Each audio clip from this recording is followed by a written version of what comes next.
ओम शांति। आज 7 अक्टूबर 2025 की बाबा की साकार मुरली है। मुरली के महावाक्य हैं, मीठे बच्चे, भिन्न भिन्न युक्तियाँ सामने रख याद की यात्रा पर रहो। इस पुरानी दुनिया को भूल अपनी स्वीट होम और नई दुनिया को याद करो। प्रश्न है, कौन सी एक्ट अथवा पुरुषार्थ अभी ही चलता है, सारे कल्प में नहीं।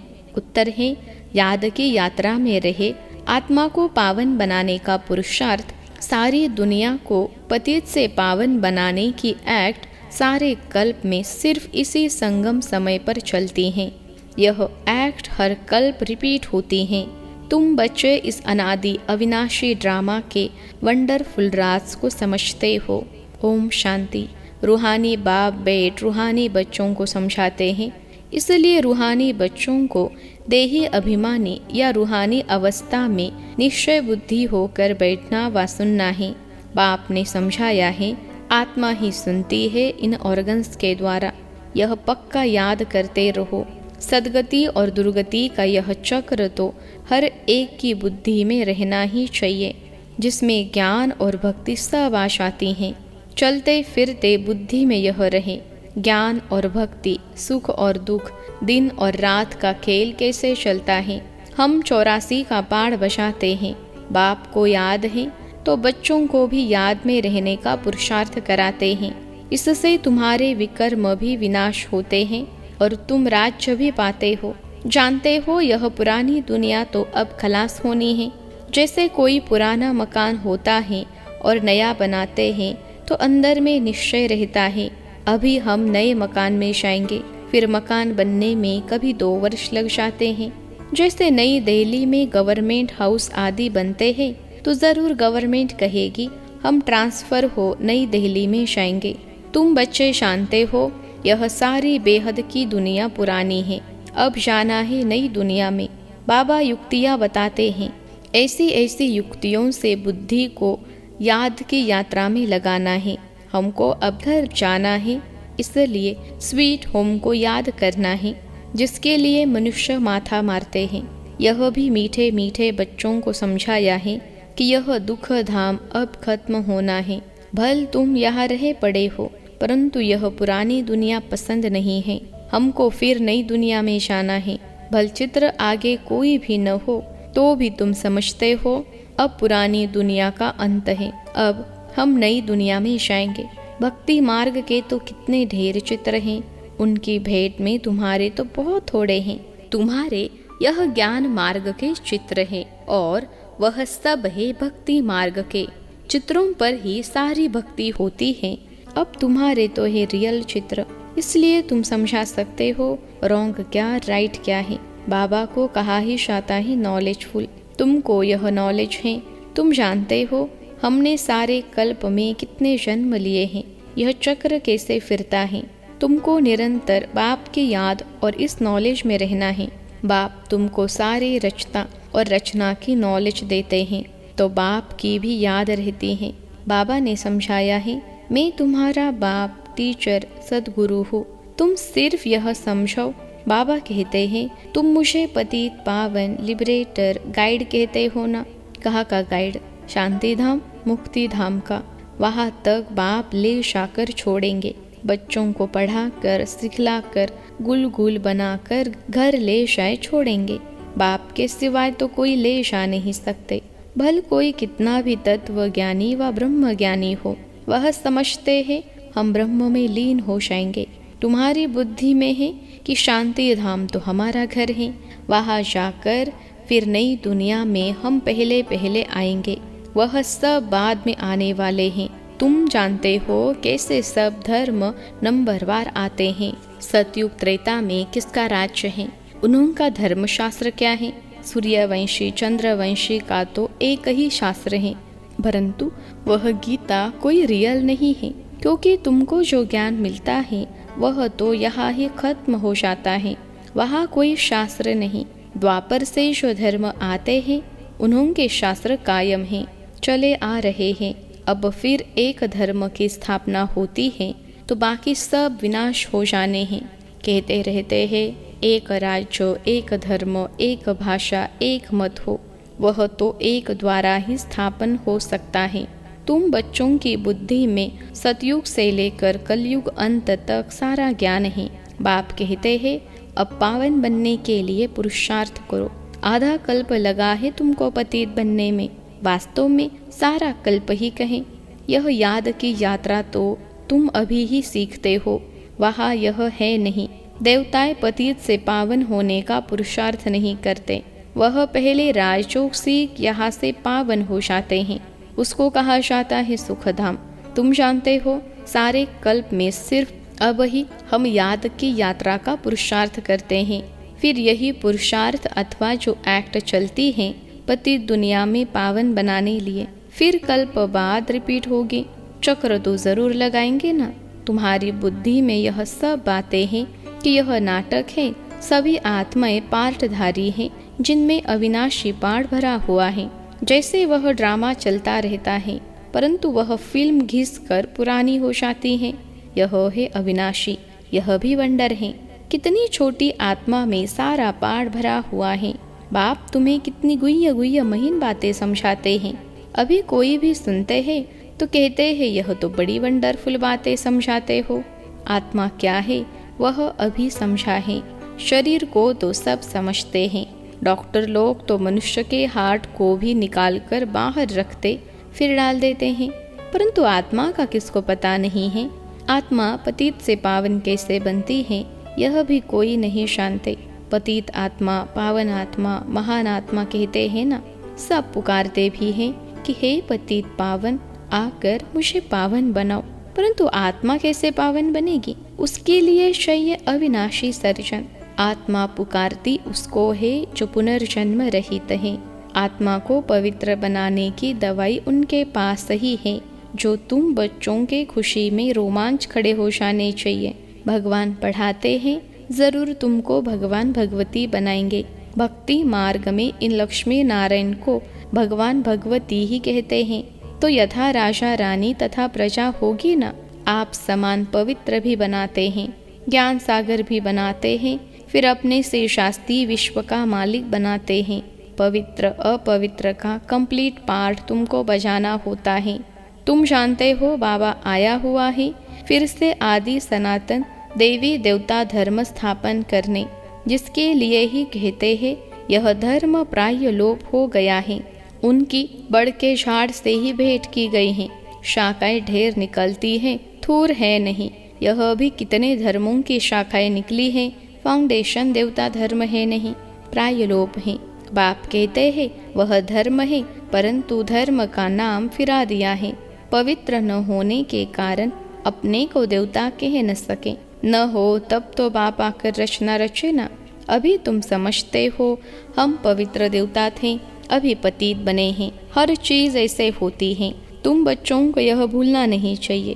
पहली मुख्य मंजिल है बाप को याद करने की, जिससे ही पावन बनना है। बोलते सब ऐसे हैं हमको पावन बनाओ, ऐसे नहीं कहेंगे कि हमको राजा रानी बनाओ। तो तुम बच्चों को बहुत फक्र होना चाहिए। तुम जानते हो हम तो भगवान के बच्चे हैं, अभी हमको जरूर वर्षा मिलना चाहिए। कल्प कल्प यह पाड़ बचाया है, झाड़ बढ़ता ही जाएगा। बाबा ने चित्रों पर भी समझाया है कि यह है सदगति के चित्र। तुम ओरली भी समझाते हो, चित्रों पर भी समझाते हो। तुम्हारे इन चित्रों में सृष्टि के आदि मध्य अंत का राज आ जाता है। बच्चे जो सर्विस करने वाले हैं आप समान बनाते जाते हैं। पढ़कर पढ़ाने की कोशिश करनी चाहिए। जितना जास्ती पढ़ेंगे उतना ऊंच पद पाएंगे। बाप कहते हैं मैं तदबीर तो कराता हूँ, परंतु तकदीर भी हो ना। हर एक ड्रामा अनुसार पुरुषार्थ करते रहते हैं। ड्रामा का राज भी बाप ने समझाया है। बाप भी है, टीचर भी है, साथ ले जाने वाला सच्चा सच्चा सदगुरु भी है। वह बाप है अकाल मूर्त। आत्मा का यह तख्त है ना, जिससे यह पाड़ बजाते हैं। तो बाप को भी पाड़ बजाने सदगति करने के लिए तख्त चाहिए ना। बाप कहते हैं मुझे साधारण तन में ही आना है, भपका व ठाट कुछ भी नहीं रख सकता हूँ। वो गुरुओं के फॉलोअर्स लोग तो गुरु के लिए सोने के सिंहासन महल आदि बनाते हैं। तुम क्या बनाएंगे? तुम बच्चे भी हो, स्टूडेंट भी हो, तो तुम उनके लिए क्या करेंगे, कहाँ बनाएंगे? यह है तो साधारण ना। बच्चों को यह भी समझाते रहते हैं, वैश्यों की सर्विस करो, गरीबों का भी उद्धार करना है।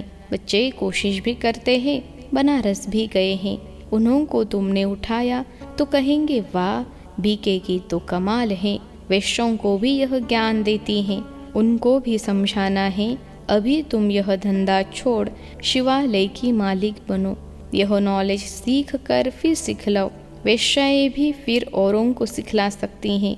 सीख कर होशियार हो जाएंगे तो फिर अपने ऑफिसर्स को भी समझाएंगे। हॉल में चित्र आदि रख बैठ कर समझो तो सब कहेंगे वाह, वैश्यों को शिवालय वासी बनाने के लिए यह भी के निमित्त बने हैं। बच्चों को सर्विस के लिए ख्यालात चलने चाहिए। तुम्हारे ऊपर बहुत रिस्पॉन्सिबिलिटी है। अहिल्याएं, कुब्जाएं, भिलनियाँ, गणिकाएं, इन सब का उद्धार करना है। गायन भी है, साधुओं का भी उद्धार किया है। यह तो समझते हो साधुओं का उद्धार होगा पिछाड़ी में। अभी वह तुम्हारे बन जाए तो भक्ति मार्ग ही सारा खत्म हो जाए, रिवलेशन हो जाए, सन्यासी लोग ही अपना आश्रम छोड़ दे, बस हमने हार खाई। यह पिछाड़ी में होगा। बाबा डायरेक्शन देते रहते हैं, ऐसे ऐसे करो। बाबा तो कहा बाहर नहीं जा सकते। बाप कहेंगे बच्चों से जाकर सीखो। समझाने की युक्तियाँ तो सब बच्चों को बताते रहते हैं। ऐसा कार्य करके दिखाओ जो मनुष्यों के मुख से वाह वाह निकले। गायन भी है, शक्तियों में ज्ञान बाण भगवान ने भरे थे। यह ज्ञान बाण तुम जानते हो, यह बाण तुमको इस दुनिया से उस दुनिया में ले जाते हैं। तो तुम बच्चों को बहुत विशाल बुद्धि बनना है। एक जगह भी तुम्हारा नाम हुआ, गवर्नमेंट को मालूम पड़ा तो फिर बहुत प्रभाव निकलेगा। एक जगह से ही कोई अच्छे 5-7 ऑफिसर्स निकले तो वह अखबारों में डालने लग पड़ेंगे। कहेंगे यह बी के वैश्यों से भी वह धंधा छुड़ाए, शिवालय का मालिक बनाते हैं। बहुत वाहवाह निकलेगी, धन आदि सब ले आएंगे। तुम धन का क्या करेंगे? तुम बड़े बड़े सेंटर्स खोलेंगे। पैसे से चित्र आदि बनाने होते हैं। मनुष्य देख कर बड़ा वंडर खाएंगे। कहेंगे पहले पहले तो तुमको प्राइज देने चाहिए। गवर्नमेंट हाउस में भी तुम्हारे चित्र ले जाएंगे। इन पर बहुत आशिक होंगे। दिल में चाहना होनी चाहिए मनुष्य को देवता कैसे बनाए। यह तो जानते हो, जिन्होंने कल्प पहले लिया है वही लेंगे। इतना धन आदि सब कुछ छोड़ दे, मेहनत है। बाबा ने बताया हमारा अपना घर घाट मित्र संबंधी आदि कुछ भी नहीं। हमको क्या याद पड़ेगा, सिवाय बाप के और तुम बच्चों के कुछ नहीं है। सब कुछ एक्सचेंज कर दिया, बाकी बुद्धि कहाँ जाएगी। बाबा को रथ दिया है, जैसे तुम वैसे हम पढ़ रहे हैं। सिर्फ रथ बाबा को लोन पर दिया है। तुम जानते हो हम पुरुषार्थ कर रहे हैं सूर्यवंशी घराने में पहले पहले आने के लिए। यह है ही नर से नारायण बनने की कथा। तीसरा नेत्र आत्मा को मिलता है। हम आत्मा पढ़कर नॉलेज सुन देवता बन रहे हैं, फिर 100 राजाओं का राजा बनेंगे। शिव बाबा कहते हैं मैं तुमको डबल सिरताज बनाता हूँ। तुम्हारी अभी कितनी बुद्धि खुल गई है। ड्रामा अनुसार कल्प पहले मुहाफिक, अब याद की यात्रा में रहना है। सृष्टि चक्र को भी याद करना है। पुरानी दुनिया को बुद्धि से भूलना है। अच्छा, मीठे मीठे सिखलते बच्चों प्रति माता पिता बाप दादा का याद प्यार और गुड मॉर्निंग। रूहानी बाप की रूहानी बच्चों को नमस्ते। हम रूहानी बच्चों की सिखलते रूहानी माता पिता बाप दादा को याद प्यार, गुड मॉर्निंग और नमस्ते बाबा नमस्ते। धारणा के लिए मुख्य सार पहली पॉइंट है, बुद्धि में रहे अब हमारे लिए नई स्थापना हो रही है। यह दुख की पुरानी दुनिया खत्म हुई की हुई, अब दुनिया बिल्कुल पसंद नहीं आनी चाहिए। दूसरी पॉइंट है, जैसे बाबा ने अपना सब कुछ एक्सचेंज कर दिया तो बुद्धि कहाँ जाती नहीं। ऐसे फॉलो फादर करना है। दिल में बस यही चाहना रहे कि हम मनुष्यों को देवता बनाने की सेवा करें, इस वैश्यालय को शिवालय बनाएं। आज का वरदान है, देह अभिमान के रॉयल रूप को भी समाप्त करने वाले साक्षी और दृष्टा भव। देह अभिमान के रॉयल रूप को भी समाप्त करने वाले साक्षी और दृष्टा भव। विश्लेषण है, दूसरों की बातों को रिगार्ड न दे, कट कर देना, यह भी देह अभिमान का रॉयल रूप है। जो अपना व दूसरों का अपमान कराता है, क्योंकि जो कट करता है उसे अभिमान आता है और उसकी बात को कट करना उसे अपमान लगता है। इसलिए साक्षी दृष्टा के वरदान को स्मृति में रख ड्रामा की ढाल व ड्रामा के पट्टे पर हर कर्म और संकल्प करते हुए मैंपन के इस रॉयल रूप को भी समाप्त कर हर एक की बात को सम्मान दो, स्नेह दो, तो वह सदा के लिए सहयोगी हो जाएगा। आज का स्लोगन है, परमात्मा श्रीमत रूपी जल के आधार से कर्म रूपी बीज को शक्तिशाली बनो। परमात्मा श्रीमत रूपी जल के आधार से कर्म रूपी बीज को शक्तिशाली बनाओ।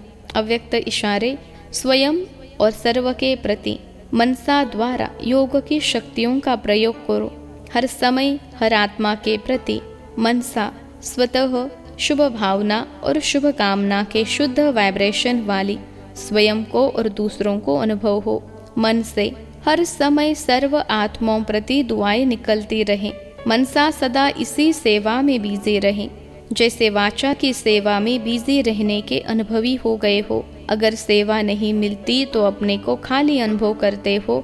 ऐसे हर समय वाणी के साथ साथ मनसा सेवा स्वतः होती रहे। अच्छा, ओम शांति।